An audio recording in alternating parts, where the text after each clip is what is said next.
President Donald Trump has fueled a seismic debate tonight, doubling down on his promise to drastically reshape U.S. immigration policy. Following a deadly attack in Washington, the president took to social media, vowing to implement a permanent pause on migration from all third world countries, a sweeping escalation of his administration's efforts to crack down on unauthorized and disruptive populations. He's also pledged to end all federal benefits for non-citizens and to deport those deemed non-compatible with Western civilization. The move is being hailed by supporters as necessary action to restore order, citing surging border apprehensions and security concerns. However, critics are sounding the alarm, warning that such a blanket ban risks catastrophic economic fallout. Mass deportations and a reduction in migration could reduce US GDP by billions, crippling vital sectors like agriculture and healthcare that rely heavily on immigrant labor. The White House faces immediate legal challenges and global criticism over the plan's feasibility and its scope. It's a huge concern indeed. Well, joining us now to look at this, Rohit Sharma is an immigration expert, Prashant Ajmera, Professor Richard Painter, Raymond Vickery, and Sudhanshu Kaushik. Professor Painter, let me come to you first. Just what Donald Trump has said, I will permanently pause migration from all third world countries. Is that legally tenable? Well, generally, Congress sets the immigration policies, and it's the job of the President of the United States to enforce the immigration policies of this country. And what we have here is that President Trump just wants to make his own immigration policy. He is correct that some previous administrations have failed to enforce the laws on the books, what Congress allows and does not allow with respect to immigration. There certainly were failings during the Biden administration, but that doesn't mean that President Trump gets to make immigration policy on his own. He needs to work with Congress, and there are critically important economic issues here because our country has, for ever since our founding, depended on immigrants to grow our economy. And we have immigrants from all over the world, and I'm not sure what the term third world really means anymore. Yeah, exactly. We have some of the largest economies in the world, India, China, Brazil. I don't know what world he wants to say those economies, those countries are in, but we have many immigrants from all over the world, and there's no evidence that immigrants are more likely to commit crimes than other people. We have crazy people of all sorts from all different races, including people whose families have lived here in the United States for generations who go off and commit crimes. But the vast majority of Americans, the vast majority of immigrants are here to work hard and to help grow our economy and live the American dream. Raymond Vickery, I think the statement, I'll permanently pause migration from all third world countries, has many around the world wondering what exactly is a third world country in today's day and age. For example, would India still be considered a third world country? Well, I guess third world, I guess the phrase. Thank you very much for having me. It's perfectly apparent that you have to have a reasonable immigration policy founded on bedrock principles of the United States, namely that all men are created equal and endowed by their Creator with certain inalienable rights. That doesn't say first world people or second or third world. It says all people, and that's been a bedrock of United States law in terms of how we deal with the rest of the world. What Trump is doing now is opting, when he says third world, for a form of xenophobia. And that is to try to rile up politically his base by pointing to people who are different, supposedly foreigners. And would that include Indians and Indian Americans? In many minds of MAGA supporters, it certainly would.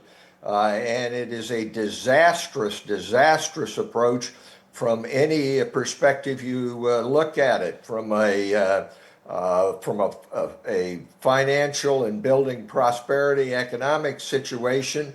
Indian immigrants to this country, Indian Americans, are the highest per family income group. All you have to do is look at the major companies of the United States, and you'll see Indian Americans there. So this is nothing more than what Trump is trying to do with his henchman, Stephen Miller, and that is to stay in power by xenophobia. This is not going to work. We have elections coming up in this next year, midterms, and I predict that this will be a major factor in his erosion of power. It's very regrettable as an American. It's particularly ironic coming just after Thanksgiving when we have celebrated immigration to the United States and the Native Americans sitting down with the immigrants. Yes. The president is married to an immigrant, and he wants to divide somehow. And it's obvious that this is not only xenophobic, but has a strong racist and other implications. Sure. So this is a yeah, no, it is. approach. Mr. Vickery, half a second. I just want to go back to Professor Painter. I found another statement, Professor Painter, fairly astounding when Trump says that he might denaturalize migrants who undermine domestic tranquility and deport any foreign national who's a public charge, security risk, or non-compatible with Western civilization. What exactly is Western civilization? This makes no sense. You can't denaturalize someone who's naturalized pursuant to the laws of the United States. We have laws in this country, and those laws are made by Congress, and the president's job is to enforce those laws. And so there's legitimate debate about what to do with the millions of people who are here illegally. Yeah. And obviously mass deportation is not going to work in that instance. But there's a debate about that. There's legitimate, but to simply take away the citizenship of people or the green cards, other authorized immigration under the United States laws, that's a seizure of power by the president of the United States, far exceeding what he has the right to do. And at some point, we're going to have the court step in and tell him that he simply can't do that. Yep. There's only so much presidential power we can tolerate in this country before we have a king in the White House. And that's exactly what our founders rebelled against when England and Great Britain sought to dominate the United States and have a king who would make the rules. And we have this issue with tariffs. The president thinking he could set his own tariffs. The president thinking now that he could deport people who are lawfully here.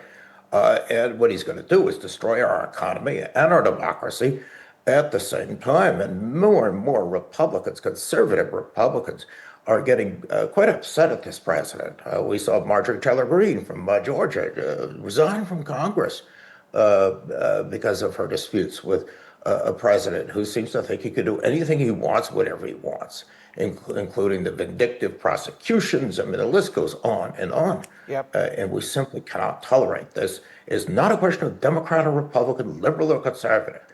We need to live according to the principles set forth in our Constitution of our founders, which meant a limited power for the presidency, not what's going on right now.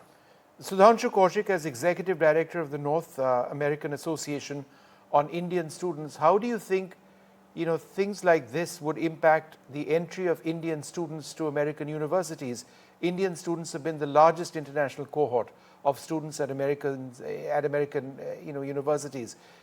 Indian families spend incredible amounts of their savings to pay international fees, send their children abroad, and then to try and live the American dream, at least as students, learn from the best American education systems.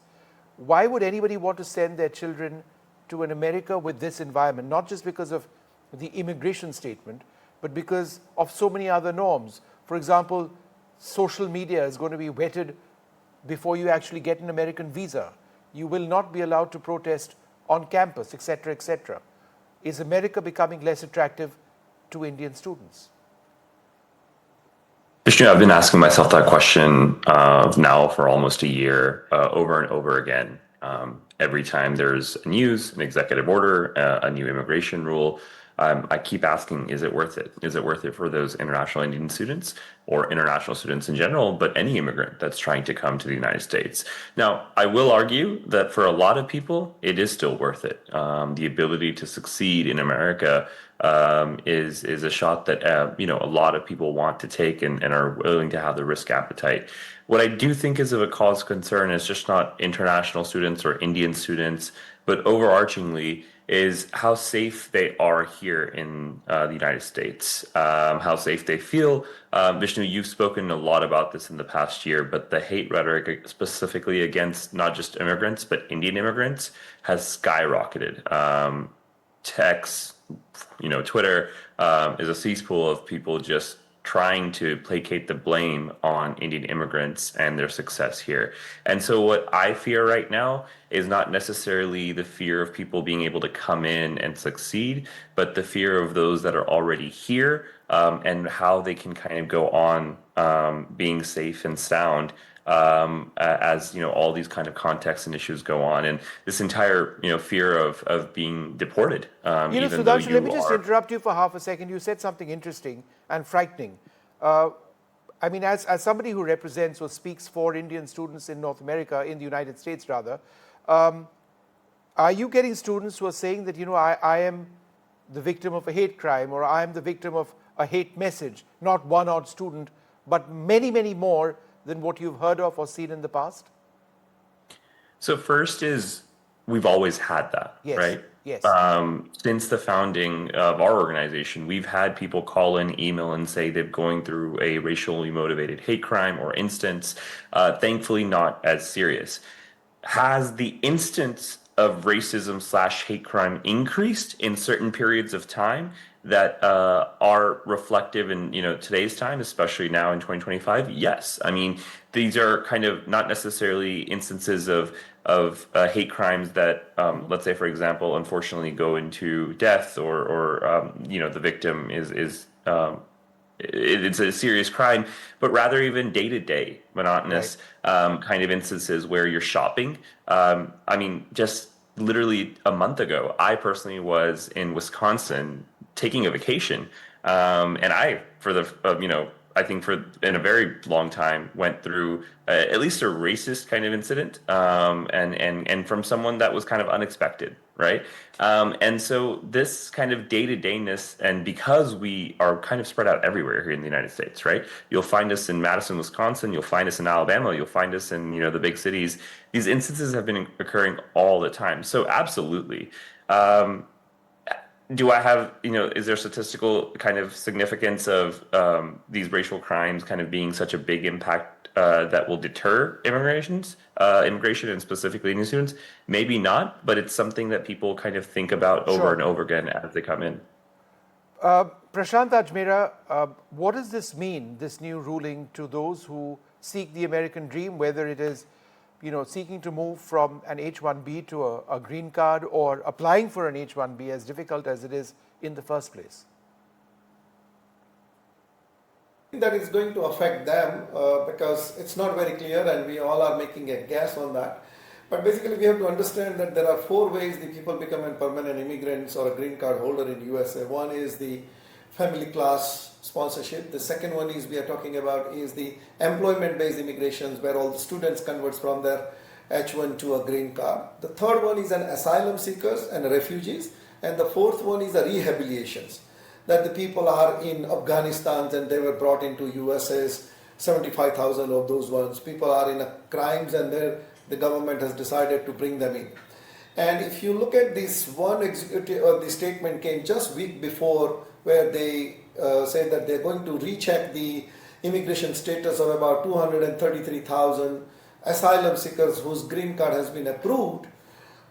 I think the president is talking in that respect, and those people, and plus where the government has tried to brought in these immigrants who are coming from the war-torn zone like in Afghanistan and those ones, not related to the regular immigration, because those are the quotas are there, the law is there, passed by the Congress since last 32 years. You know, And it Prashant, has let me not interrupt changed. you simply because, I mean, I disagree. If you look at his statement, it says, and I quote, "I'll permanently pause migration from all third world countries," not all third world countries are warring nations, "to allow the US system to fully recover, terminate all of the millions of Biden illegal admissions, including those signed by Sleepy Joe Biden's auto pen, and remove anyone who is not a net asset to the United States or is incapable of loving our country, end all federal benefits and subsidies to non-citizens of our country, denaturalize migrants who undermine domestic tranquility, and deport any foreign national who is a public charge security risk or non-compatible with Western civilization." Rohit Sharma, how do you see the statement? Yeah, in fact, to start with, incident like this is regretted. But as regard this, statement by Mr. President is concerned, I see it more as a knee-jerk reaction more than anything else. Because to say that overnight you can simply ban immigration, it is easy said than done. If you remember, this statement was made in 2017 as well. Now it is more to direct or to make comments about Mr. Biden's last, tenure with the U.S. as president, and I strongly believe this is more towards asylum seekers or the refugees that are living up there. And having said so, I actually also want to make a statement here, because rather than simply coming up with such breaking news of and creating that kind of a perception in the mind of people, will start thinking, oh, US is closed, and so many parents, so many people who are actually thinking about migration or already are there start getting panic because of all this. More than giving such breaking news, Mr. Trump should actually look into that why in the first place we are talking about this illegal immigration has happened in US. So their infrastructure, their support system actually has to look into more deeply than anything else. And yes, he's right when he's saying that illegal immigrants and all that, he just want to see them off, and that should be taken care of. But I could sound a bit rude as well here, but to say that because this has happened, so all the immigrants who are living up there become overnights a threat to the US, because I think in the past we have seen so many crimes have happened where people who are US citizens, even that has happened from their end. So immigration is going to go big time, and in fact, last year students have the maximum number of students actually have landed in US as well from India. No, so are you saying that, no, so bottom line, Rohit, I'm out of time. Are you saying that this is, Trump's statement is, it's just what Trump says and he might change his mind? Or do you believe this might have some sort of genuine impact on immigration in America? I think it is going to have a genuine impact more on the perception, how the people will start thinking about US, but to implement it, it is just beyond. I don't. All right, gentlemen, I'm out of time. I'd like to thank you all very much for joining us. Another very problematic statement from the US president, one way or the other. Yes, that tragic loss of life to an American police, a security official outside the White House a couple of days back, by somebody from Afghanistan who was come into the United States after having worked with US forces in Afghanistan. Deeply, deeply sad, a horrific tragedy. But, to sort of cast all migrants in America with that same brush stroke, some would suggest, is very, very wrong. We leave it there. Thank you very much for being with us. What we'd like to do now is actually bring you more details of what the US president has announced, plans, in fact, for what he calls a permanent pause on migration from all third world nations, along with ending federal benefits for non-citizens.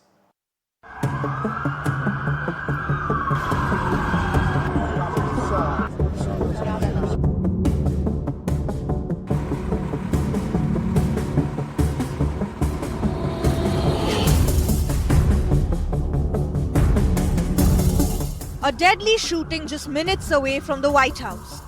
One National Guard member killed, another fighting for his life. The suspected gunman, an Afghan national, triggering yet another crackdown and a sweeping escalation of America's immigration crackdown. In a sharp response to what he called an act of terror against the US, President Donald Trump announced a permanent halt on migration from third world countries, an outdated Cold War era term used to refer to poor and developing countries. This heinous assault was an act of evil, an act of hatred, and an act of terror. It was a crime against our entire nation. It was a crime against humanity. We're not going to put up with these kind of assaults on law and order by people who shouldn't even be in our country. We must now re-examine every single alien who has entered our country from Afghanistan under Biden, and we must take all necessary measures to ensure the removal of any alien from any country who does not belong here or add benefit to our country. In typical Trump fashion, the US leader named no specific countries, nor did he clarify the criteria behind the sweeping label.